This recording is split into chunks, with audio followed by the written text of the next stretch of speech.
বিসমিল্লাহির রহমানির রহিম। সহিহ আল বুখারীর প্রথম খণ্ড হাদিস নাম্বার 26।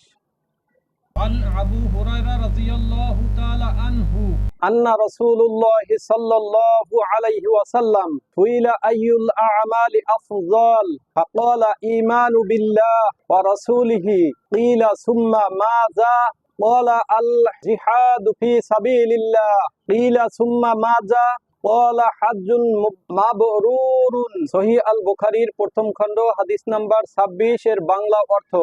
আবু হুরায়রা রাদিয়াল্লাহু তাআলা আনহু হতে বর্ণিত, কোন প্রকার আমল উত্তম?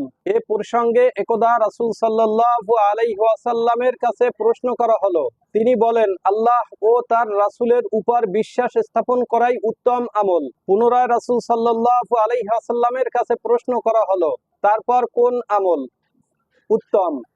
উত্তরে রাসূল সাল্লাল্লাহু আলাইহি ওয়াসাল্লাম বলেন, আল্লাহর দ্বীন প্রতিষ্ঠার জন্য জিহাদ করা। পুনরায় রাসূল সাল্লাল্লাহু আলাইহি ওয়াসাল্লামের কাছে প্রশ্ন করা হলো, তারপরে কি? উত্তরে তিনি বলেন, হজের মাকবুল উত্তম আমল।